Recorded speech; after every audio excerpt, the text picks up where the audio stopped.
Hace un tiempo nos devoramos su libro El Hastío y acaba de estrenar podcast. Conversaciones contingentes por todas las pantallas y plataformas de Súbela. Bienvenidas y bienvenidos al Chile que viene. Hoy junto al colega, el periodista Daniel Matamala. Daniel, bienvenido, ¿cómo estás?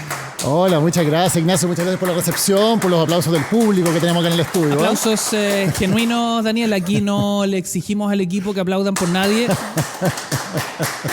Son voluntarios los aplausos. Y se da de forma vigorosa, además. ¿Cómo estás, Daniel? Con mucho vigor el aplauso, ¿no? Vigor.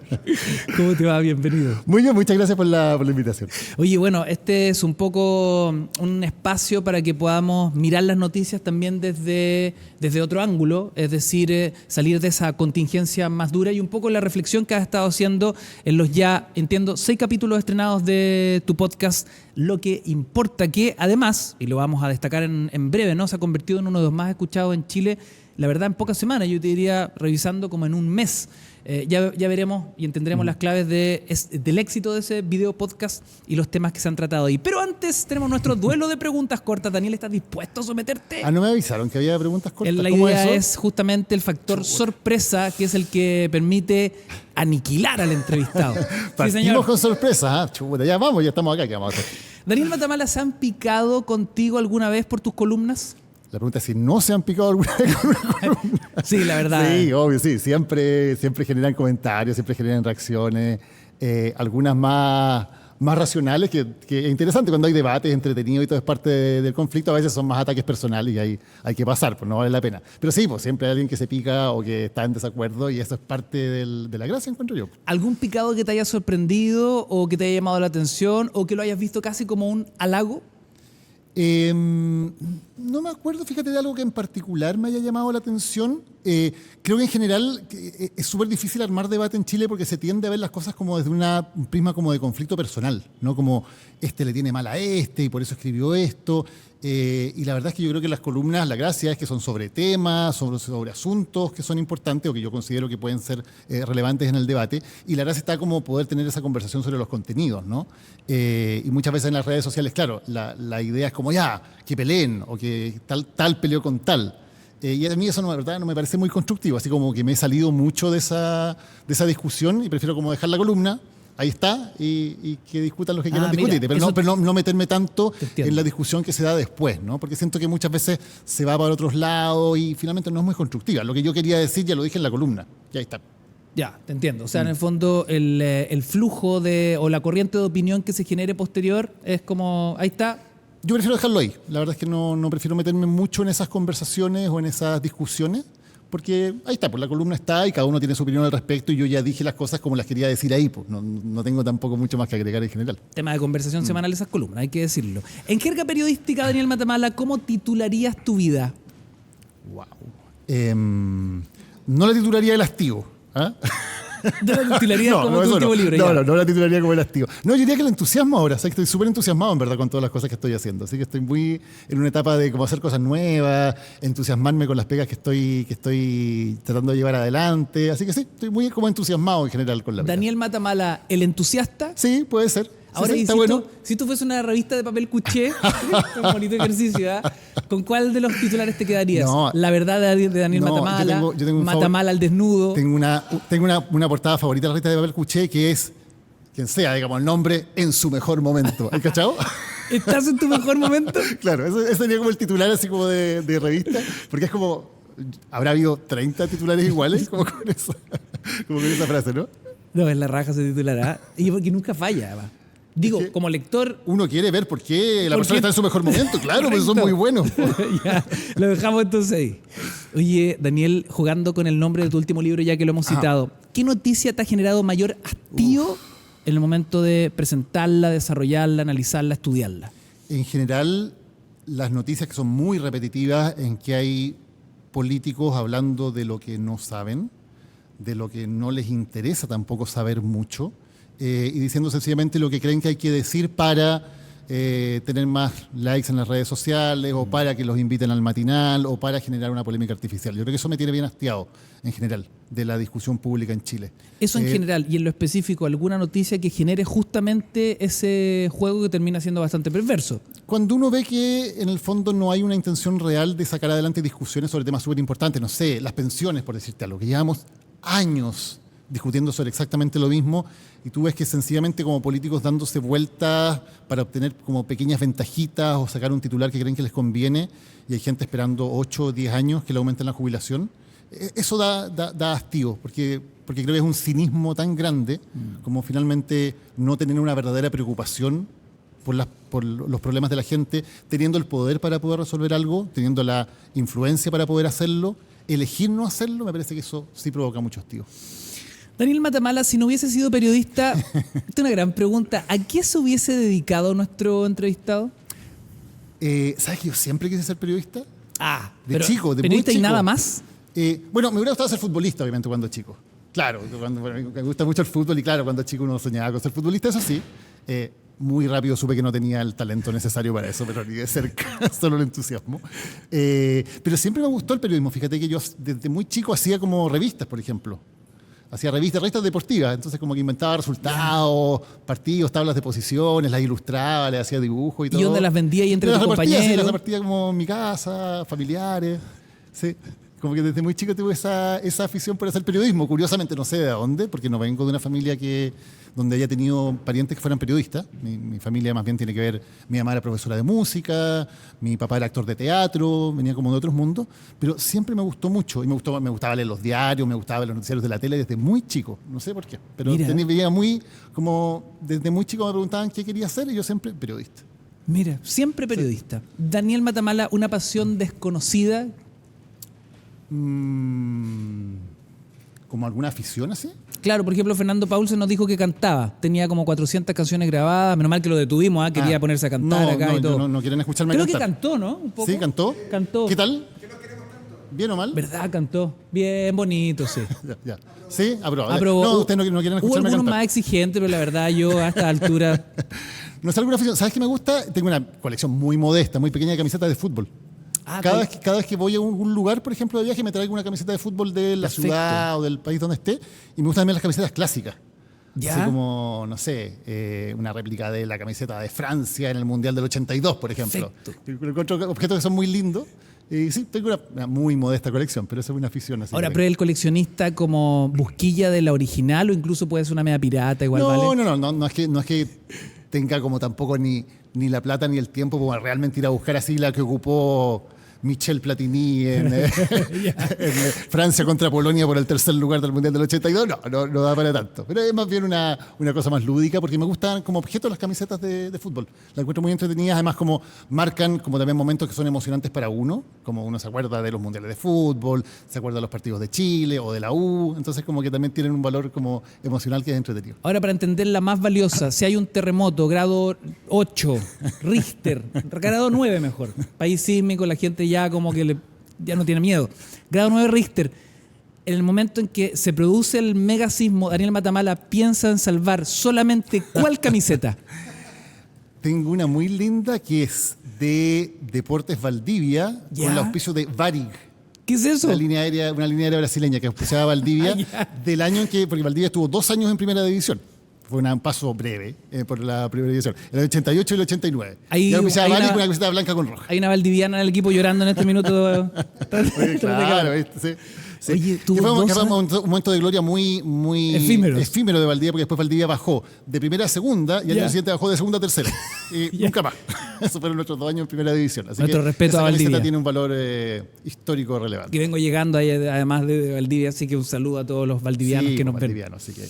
Oye, Daniel, bueno, superado el round de preguntas cortas, entremos a lo que importa. Entremos a hablar de tu podcast. Ya lo señalaba, en poco más de un mes se convirtió en uno de los más escuchados en Chile. ¿Qué es lo que más has disfrutado de este formato? Sabes que ha sido muy entretenido. Tenía ganas de hacer este proyecto, que es un proyecto en que en el fondo pueda como hablar de los temas que primero me importan, porque creo que si uno quiere como entusiasmar y convencer a alguien de que un tema es importante, lo primero es que te importe a ti. Claro. ¿no? Entonces, tener la libertad para poder elegir temas. Tienes ese sello autoral, digamos. Claro, que no necesariamente son como el tema del día o el tema de la semana. A veces hacemos temas que sí son contingentes. Hemos hablado, por ejemplo, de la ISAPRES o del CAE, pero también hablamos de temas como mucho más amplios, ¿no? Qué sé yo, vamos a hablar, por ejemplo, en el próximo programa del tema de la baja de la fecundidad en Chile, que no están naciendo niños en Chile. Un tema súper importante, pero que no está como en la discusión del día a día en la prensa. Entonces, la posibilidad de hacer temas como que me parece que son importantes. Y ¿sabéis qué más? De poder hablar con gente que es gente que sabe mucho de un tema y además que es apasionada por los temas. Y eso como que encuentro que marca toda la diferencia. Cuando alguien sabe de un tema, ha dedicado la vida o ha dedicado un tiempo importante a hablar de un tema y además tiene pasión por lo que está diciendo, como encuentro que es tan entretenido poder hacer eso y poder tener ese tipo de conversaciones. Entonces estoy muy entusiasmado con eso. Algunos capítulos que se vienen, algunos personajes que se vienen, pero si te apuro, ¿y cuáles son los temas que te importan, que te remecen por estos días? Mira, por ejemplo, un tema como el tema del modelo de desarrollo de Chile. Queremos seguir haciendo lo que hemos hecho siempre, que es básicamente como exportar materias primas. Exacto. Primero el salitre, después el cobre, ahora creemos que el litio nos va a venir a salvar, o va a haber algún momento en que Chile diga, bueno, tenemos que darle mayor valor agregado a las cosas, tenemos que pasar a otro tipo de economía, que también significa tener otro tipo de sociedad. Yo creo que es una tremenda discusión y parece que nunca hay tiempo para hacerla, ¿no? Porque siempre estamos como en la discusión de si bajó o subió el precio del cobre, de qué vamos a hacer ahora con el litio en un año más o en 2 años más, y nunca hay esa discusión para decir, llevamos más de un siglo siendo monoexportadores, primero de salitre, después de cobre, y hoy día, tal como hace 50 años, o tal como hace 30 años, o tal como hace 70 años, básicamente lo que hacemos es exportar cobre sin mayor refinación. Ese tipo de discusiones me parecen súper fascinantes. O, por ejemplo, estamos preparando un programa también sobre la Antártica. ¿Qué pasa con la Antártica? ¿Cuáles son los intereses geopolíticos que están metidos ahí? Y ahora con todo el rollo de los rusos, con los rusos que están buscando el petróleo, en fin, cómo se ejerce soberanía, qué están haciendo los científicos también en la Antártica. O lo que te decía, el tema de qué pasa con los niños en Chile, un país donde la tasa de reemplazo para mantener la población es 2,1 niños por mujer. Estamos en 1,3. No, impresionante. Si seguimos en esta senda, vamos a empezar a decaer en términos de población. ¿Por qué pasa eso? ¿Qué significa? ¿Cómo se soluciona o se intenta también atacar ese problema?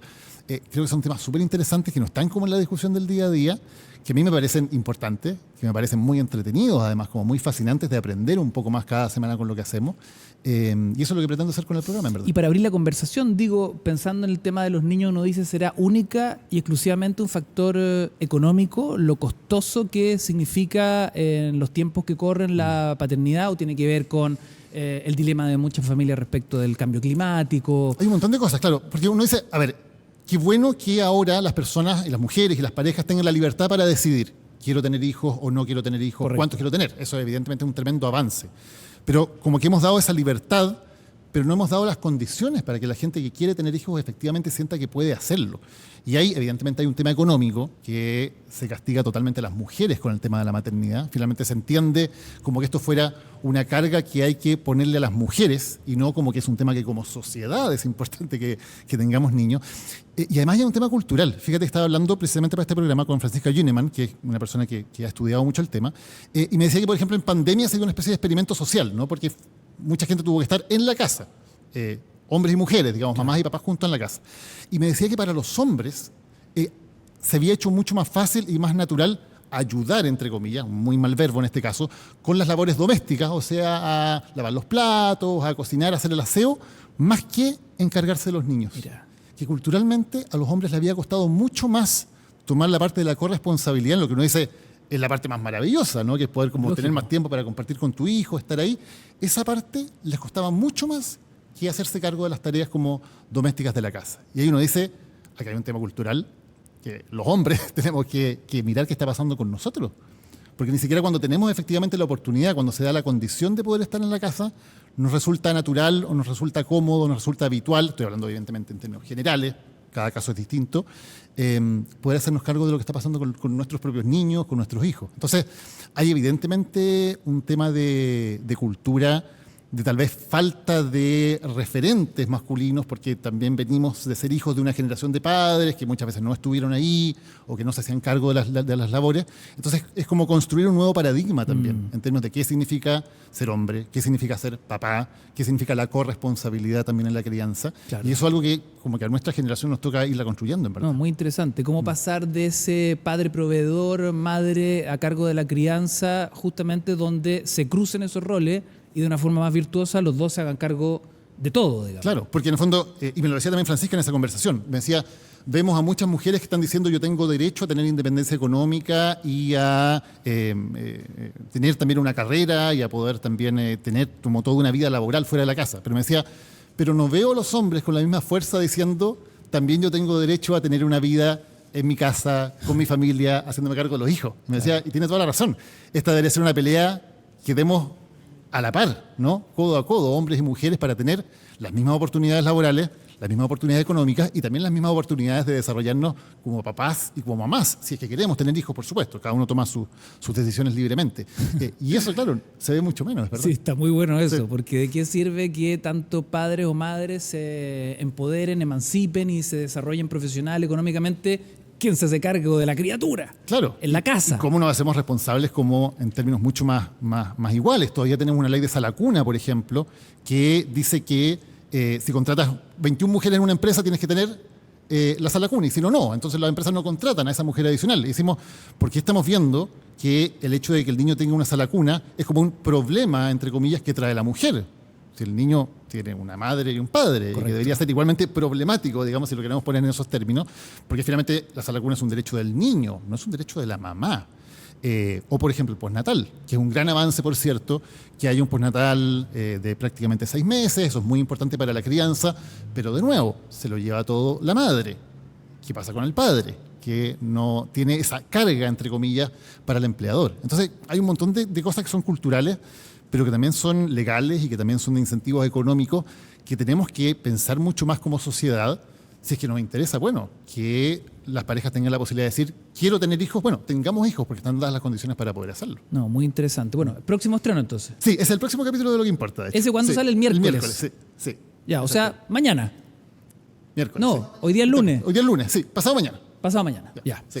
Oye, Daniel, pasemos a conversar acerca de tus columnas, ¿no? Que han dibujado nuestra historia reciente, han sido capaces de leer muchos de los procesos que nos ha tocado vivir en los últimos años. ¿Cómo describirías el actual momento que está enfrentando nuestro país? Bueno, el libro que recopila algunas de las columnas, además de otros textos, se llama El hastío, precisamente porque creo que es el mejor resumen. Es un muy mal título para vender libros, digamos, porque no mucha gente creo que quiere comprar un libro que se llama El hastío, pero creo que da cuenta un poco del ambiente de un país que ha estado muy sobreexigido. Tiene la idea de haber estado como haciendo una serie de experimentos rápidos a tiempo real, desde el estallido, de la pandemia, los proyectos constitucionales, y sentir que nada de eso un poco valió la pena, ¿no? Que hemos estado sometidos a un tremendo estrés social, familiar, humano, político, económico, y finalmente la gente se pregunta, bueno, ¿dónde están los frutos de todo esto? Claro, ¿no? como Y que da queda la esa sensación que estamos en foja Claro, cero. como que nada valió la pena de lo que se hizo. Y una reacción creo que muy natural a eso es el hastío. O sea, es decir, bueno, entonces nada de esto vale la pena, hay que retirarse un poco de la idea de poder tener proyectos más colectivos, y hay que volver a lo propio, hay que volver a la familia, hay que volver un poco a la subsistencia, a la sobrevivencia, a la individualidad. Y eso ya sabemos que tampoco finalmente logra generar una sociedad cohesiva. Entonces creo que es un momento un poco de retraimiento en términos de que no se ven proyectos que sean atractivos. Pero creo que esa necesidad, esa sensación de que es necesario hacer cosas que nos permitan sentirnos más como comunidad, sigue estando ahí y de alguna manera va a reflotar, no sé cuándo, no sé cómo, pero es una sensación que finalmente todos necesitamos. Necesitamos sentirnos parte de una comunidad. Y eso creo que va a seguir estando ahí de todas maneras. Ahora, bueno, hablemos específicamente de ese libro, de El hastío, donde se desarrolla la crisis de las democracias. ¿Cuál es tu mirada respecto de nuestra democracia actual? ¿Corre riesgo? ¿Va rumbo al despeñadero? ¿Está en la UTI? ¿O crees que no goza de tan mala salud?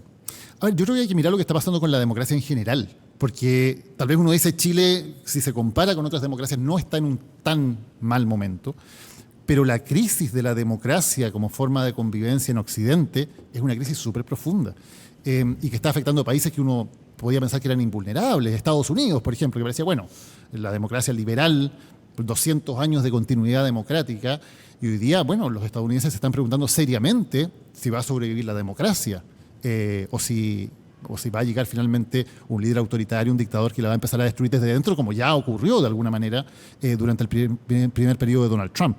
Y lo mismo se ve en Europa, y lo mismo se ve en países latinoamericanos donde nuestras democracias son mucho más nuevas, son mucho más frágiles, no tienen todos los dispositivos de control y de protección que tienen democracias más consolidadas.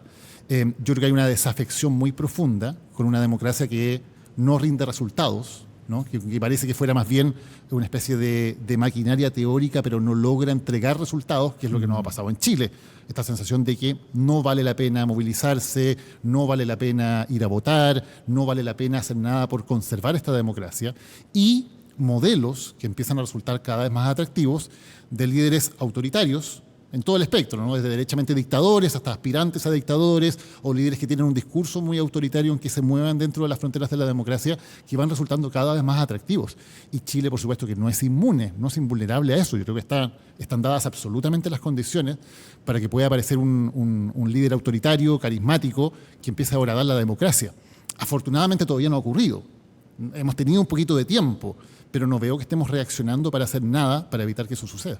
Veamos qué dice el termómetro social. Última encuesta Bicentenario UC muestra que solo el 1% de los chilenos confía en los parlamentarios y partidos políticos. ¿Qué provoca en la ciudadanía este nivel de desconfianza generalizada? Es bien tremendo, dice 1%. O sea, no hay la más mínima confianza en quiénes son los representantes de la ciudadanía. En el Parlamento supuestamente estamos representados nosotros. Claro. Y sentimos unánimemente que esa representación no existe. Yo creo que se rompió una cierta lógica que había en la vieja democracia chilena, en que los partidos políticos de alguna manera representaban a ciertos sectores sociales. Entonces tú decías, no sé, los católicos, por ejemplo, o la gente del mundo del campo estaban representados en el Partido Conservador, o los empleados públicos, bueno, estaba el Partido Radical, o los obreros sindicalizados, estaba el Partido Socialista, estaba el Partido Comunista. Y había, por lo tanto, una instancia en la cual se sentía una cierta representación entre grupos de la sociedad y una expresión de partidos políticos que estaban en el Congreso. Hoy día tú ves, no sé, el Congreso de Renovación Nacional, o del PPD, o del partido que sea. Tú dices, ¿qué grupo de la sociedad se siente vívidamente representado por lo que está pasando ahí? O de partidos nuevos ni hablar, que hacen unas elecciones por internet y votan 200 personas. Correcto. No representan nada, son una especie de cáscaras vacías que solamente se han convertido en máquinas de tener poder, de repartir cargos de poder, y que no están vinculados de ninguna manera a la sociedad. Entonces hay un cortocircuito entre las personas, sus comunidades de base, sus grupos familiares, los grupos de confianza y el sistema político. Y los partidos políticos que deberían ser el vehículo, que fuera el que condujera las aspiraciones, las ideas de esta gente hacia convertirlo en políticas públicas, no lo están logrando. Entonces, hay una desconexión que es absoluta. Se ve al Parlamento como algo ajeno, como algo que estuviera impuesto desde fuera, y no como nuestra representación en el momento en que hay que tomar decisiones.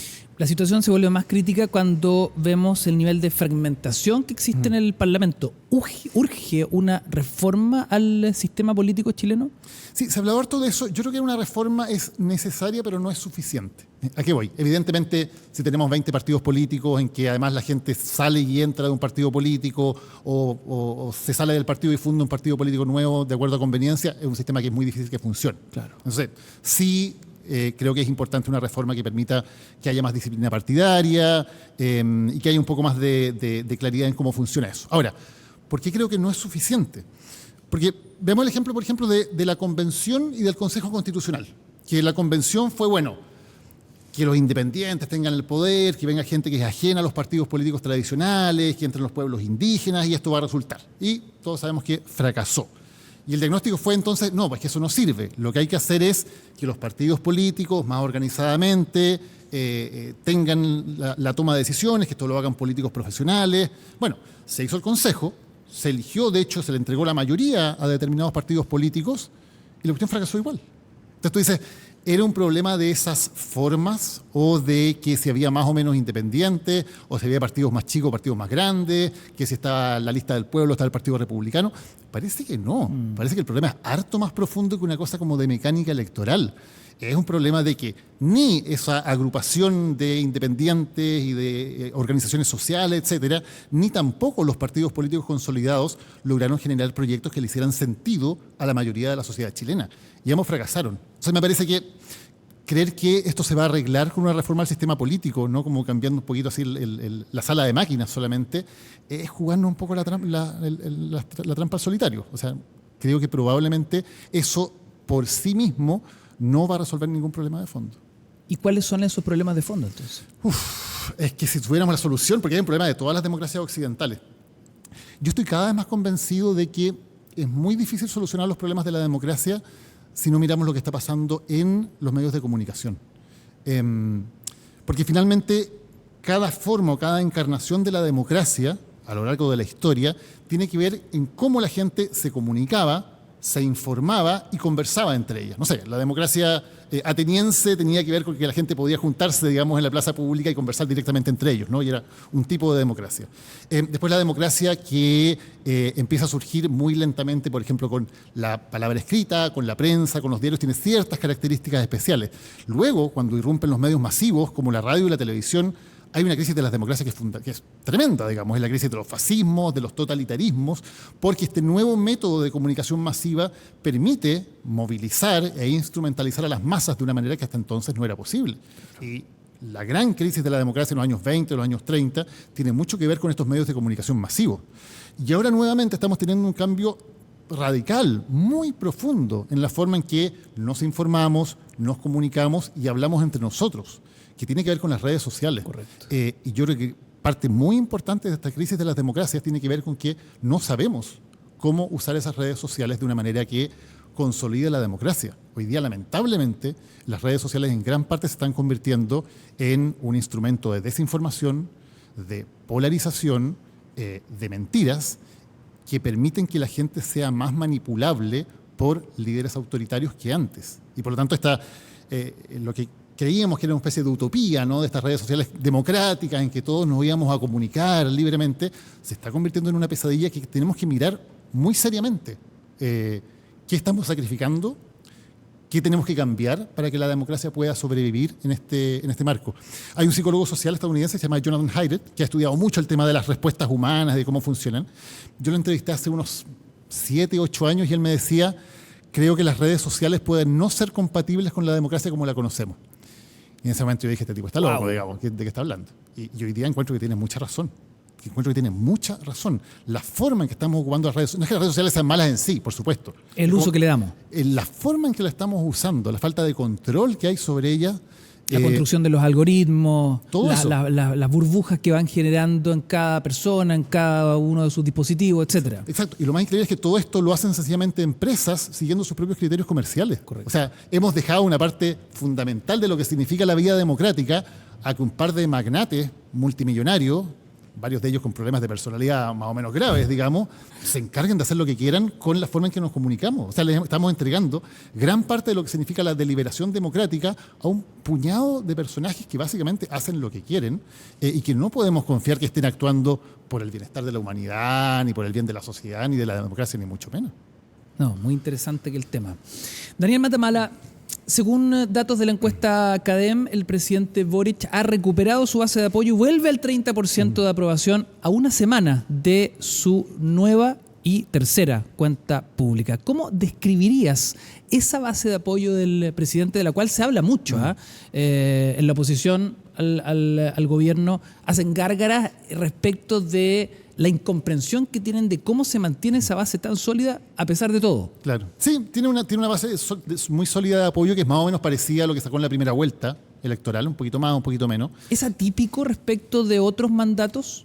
Yo creo que no tanto, fíjate. Si vemos la curva que han tenido la mayoría de los mandatos presidenciales en Chile, lo que ocurría es que tenían una luna de miel al principio, claro, luego caían, llegaban a su peor momento el segundo o tercer año y al final se recuperan. Eso pasó más o menos con todo. Con el segundo gobierno de Piñera fue mucho más acusado porque vino el estallido y lo que pasó con Piñera fue que además su base dura también se le fue. Claro. También el electorado de derecha, que era su base dura, también lo abandonó y por eso llegó a niveles bajo el 10% de aprobación. Lo que ha pasado con Boric es que la luna de miel fue brevísima, prácticamente no existió, o sea, cayó muy rápidamente a estos niveles y luego se ha mantenido mucho más estable, o sea, no ha tenido tantas variaciones.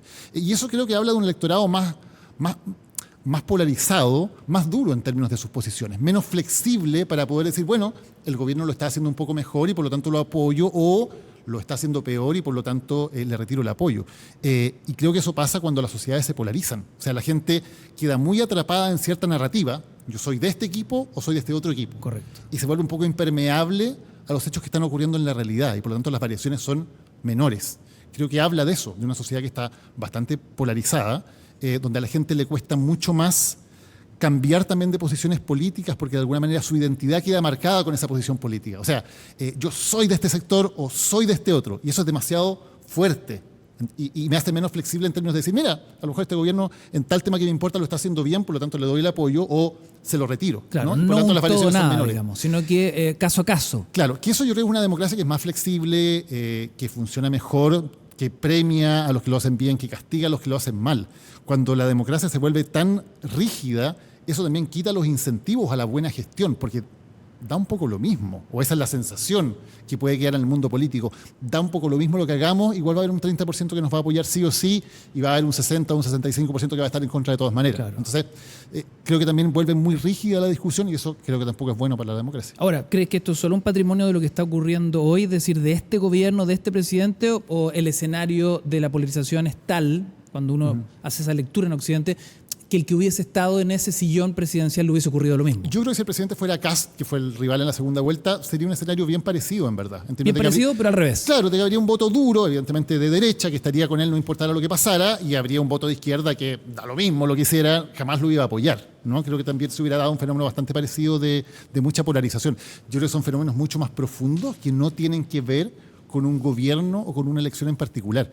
Y por eso también provoca mucha impotencia ver que los políticos siguen actuando tan a corto plazo, como diciendo, bueno, vamos a destruir este gobierno porque después nos va a tocar a nosotros. Correcto. Bueno, y les va a tocar a ustedes y no van a poder gobernar. Si ese es el gran problema. Claro, porque la matemática va a seguir siendo la misma. Exactamente. O sea, no se están construyendo mayorías, no se están construyendo tampoco lealtades y confianzas entre distintos sectores políticos para decir, bueno, colaboremos, porque no es que te convenga a ti porque hoy día eres gobierno o que me convenga a mí porque hoy día son oposición. Es que estamos todos embarcados en este mismo sistema.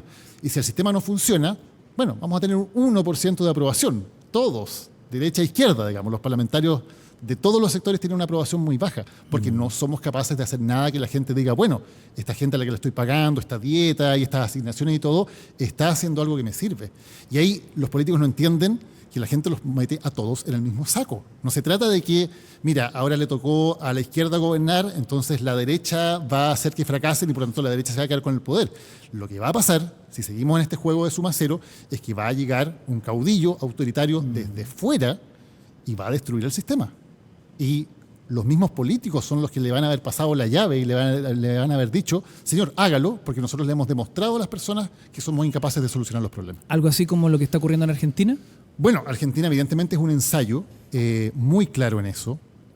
El nivel de violencia y agresividad verbal con el que Javier Milei construyó su carrera hasta llegar a la presidencia es feroz. O sea, es un tipo que construyó una carrera política partiendo por hacer el show en la tele, que era el tipo loco que iba a insultar y que iba a decir barbaridades a la tele, se termina convirtiendo en presidente de un país. Y eso nos debería hacer reflexionar a todos, a lo mismo de derecha o de izquierda, acerca de cómo estamos destruyendo nuestra democracia. Y en vez de eso yo veo gente que está entusiasmada, entonces gente de derecha, como Milei es de derecha, empieza a decir, entonces este es el camino que hay que seguir. Y hay que buscar entonces cómo nos convertimos en el Milei chileno.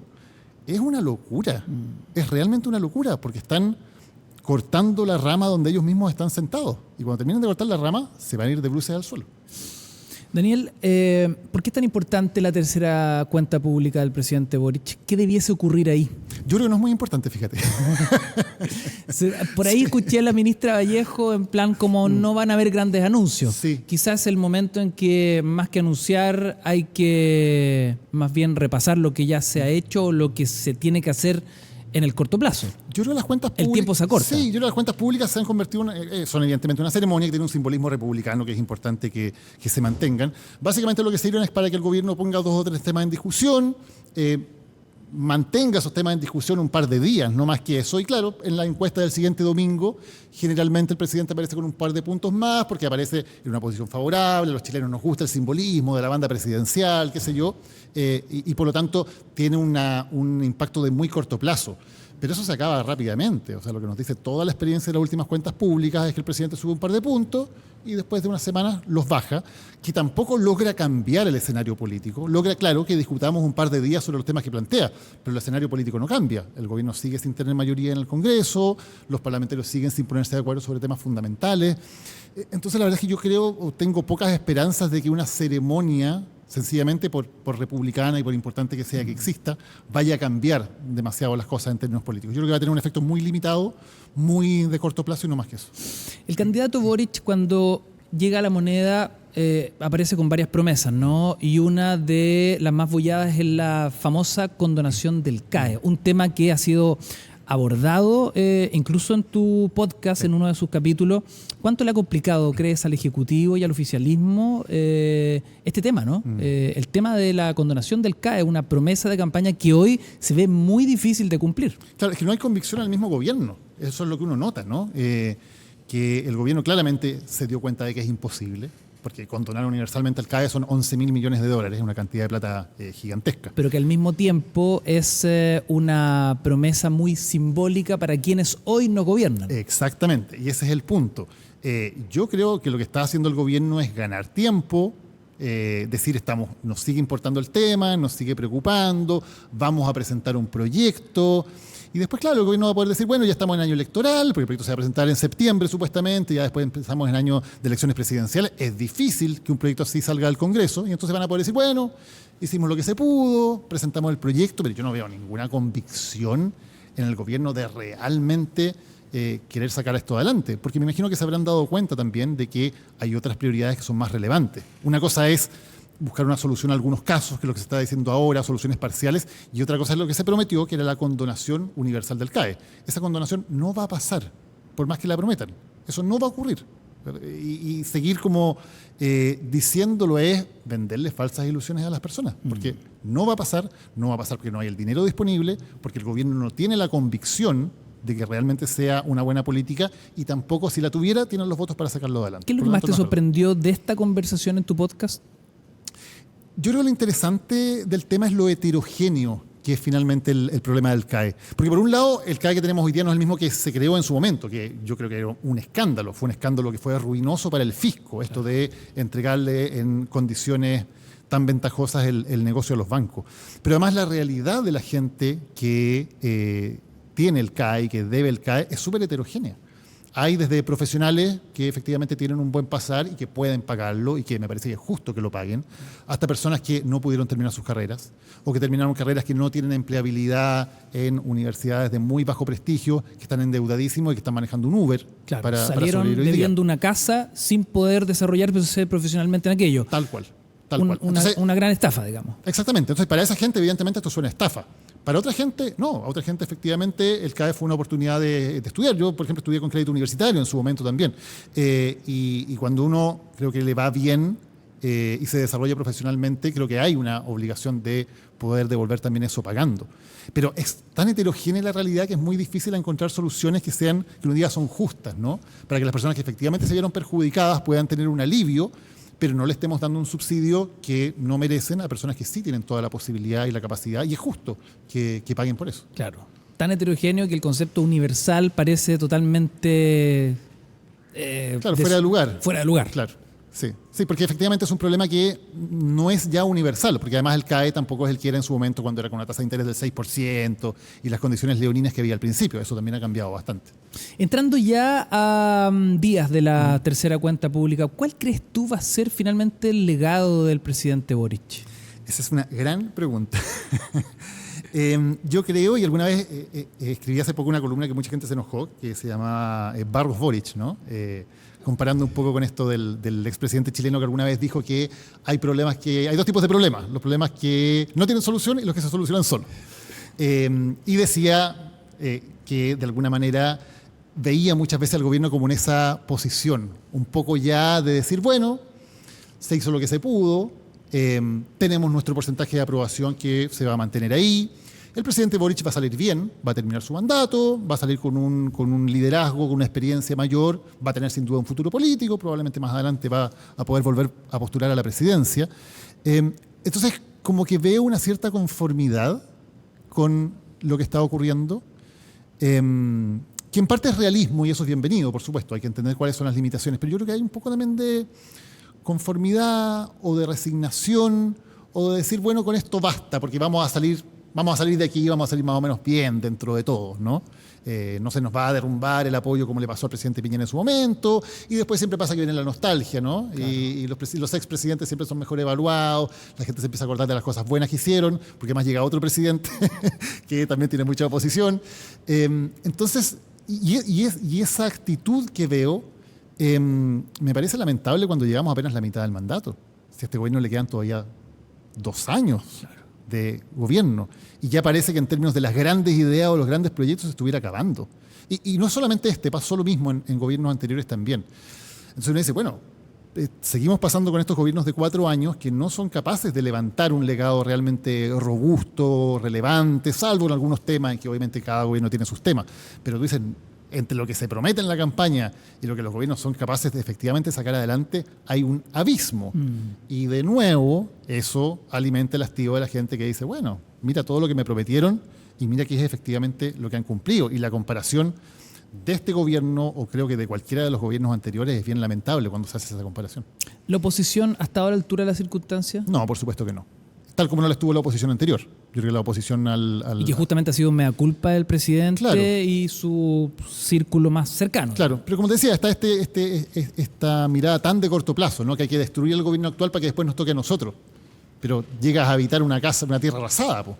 O sea, claro, quemas la casa y dices, ya, ahora llego a vivir yo, pero quemaste la casa que ibas a habitar. Y creo que eso lo hizo la anterior oposición, lo está haciendo esta sin duda, y los niveles de aprobación, porque uno dice, el gobierno tiene un 30% de aprobación, pero cuando se pregunta por la aprobación de la oposición es peor. Entonces, creo que ninguna de las oposiciones, ni la de izquierda ni la de derecha que tenemos ahora, ha estado a la altura de mirar con un poquito más de altura las cosas.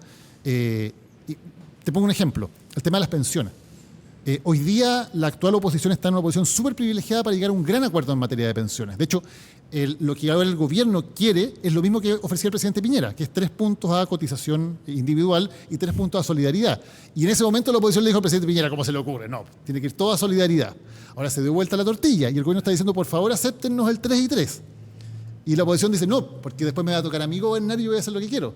Y les va a pasar lo mismo de nuevo. Entonces, no tener esa grandeza para decir, las pensiones son un tema súper importante. Pongámonos de acuerdo. Hay un acuerdo que es muy favorable en los términos ideológicos de lo que quiere la oposición. Hagamos ese acuerdo, podemos subir las pensiones, decirle a los chilenos, miren, somos capaces de ponernos de acuerdo en temas importantes y además el próximo gobierno parte sin ese problema. Si lo gana la derecha, que parece lo más probable hoy día, ¿no? Con ese problema resuelto. Entonces, una mirada un poquito más estratégica y no solamente del día, debería decir a la oposición le conviene sacar adelante una reforma previsional y no tener que pasarse los siguientes 4 años, cuando posiblemente les toque a ellos ser gobierno, discutiendo de nuevo la reforma, ahora en peores condiciones porque la tortilla ideológica se va dando vuelta para un lado y para el otro. Entonces, no hay ni siquiera como una estrategia un poquito más de largo plazo de decir, bueno, tomemos estos acuerdos que nos convienen a nosotros, para luego poder gobernar con mayor tranquilidad cuando nos toque. Daniel Matamala, ¿cómo ves el Chile que viene? Bueno, hemos sido como súper negativos a lo mejor en la conversación, entonces uno puede pensar que es como el panorama muy, muy malo. Pero yo mantengo harto el optimismo de que finalmente tenemos muchas capacidades en el país para resolver las cosas. Porque claro, me pasa que cuando me pongo a hablar con políticos termino diciendo estas cosas, ¿no? Como muy, muy desencantado, ¿no? Pero después cuando uno habla con científicos, con artistas, con académicos, con profesores, con emprendedores, uno dice, chuta, startups. Hay un montón de gente haciendo proyectos súper bacanes, como jugándosela por cosas que le importan y que las apasionan, venciendo las barreras, yéndose adelante. O sea, yo creo que tenemos un montón de capacidades para poder hacer cosas y creo que finalmente eso tiene todas las posibilidades de prevalecer, de que seamos capaces de ir solucionando estos desafíos porque tenemos las capacidades para hacerlo. Somos un país que tiene muchas riquezas, como naturales, humanas, en términos sociales también. Somos un país que pese a todos sus problemas funciona, el Estado funciona mucho más que en otras partes, está más cohesionada todavía la sociedad, todavía no ha aparecido ese líder autoritario, digamos. Entonces, creo que tenemos todavía tiempo y oportunidades. Y cuando uno, como te digo, sale un poco del mundo de la política y conversa con gente que está haciendo cosas en sus respectivos ámbitos, dice, acá hay tremendo potencial y acá hay futuro para el Chile que viene. ¿Cómo logramos que la crisis de seguridad no nos coma las piernas? Yo creo que dejando de lado los discursos fáciles para los matinales y para las redes sociales, pues, y trabajando en serio. Y eso es lo que falta mucho, trabajar en serio en discusiones reales de cómo tener policías que tengan las facultades que tienen que tener, pero que también estén bien capacitadas para usarlo, que también estén bien controladas y fiscalizadas, porque si no se les va a comer la corrupción, que es lo que ha pasado cuando se meten las policías y los militares en el combate al narco en toda Latinoamérica, que la corrupción los termina matando, y no yendo a estos discursos tan fáciles de o estás a favor o estás en contra de Carabineros. como si las únicas opciones fueran darle como carta blanca para que hagan lo que quieran o atacarlos. O con militares en la calle como si fuese la única Como solución. si fuera una solución, una panacea. panacea. Pregúntenle a los mexicanos qué ha pasado con meter a los militares en la calle y en el combate contra el narcotráfico. Les han infiltrado al ejército. Claro. Han corrompido al ejército. Entonces, creo que hablando en serio de los temas, siendo cuidadoso y no con estos discursos para la galería, que claro, te sirven para tener likes hoy día, pero que finalmente nos sirven para construir un país. Daniel Matamala, te vemos en la tele, leemos tus columnas, está también El Hastío en las librerías y desde hace poquito más de un mes Lo que importa, el video podcast que pueden encontrar ahí en las redes sociales. Eso, ahí los invito porque creo que es una conversación súper importante, súper necesaria para poder tener un diálogo que sea también nutritivo, ¿no? Sobre los grandes temas del país. Y le hacemos un homenaje a la Pauli que hoy día nos acompaña. Sí, Pauli la Barrales, Pauli. ¿dónde está? Un homenaje en vida. Pauli, un homenaje en vida para ti. Fundamental en el podcast, mi socia ahí. Muy bien. Sí. Oye, cuídate mucho, Daniel. Muchas gracias por esta visita. Todos los cortes y destacados a través de las pantallas y plataformas de Sube la News. Hasta un próximo El Chile que viene. Muchas Adiós, gracias, Daniel. Ignacio. Muchas gracias.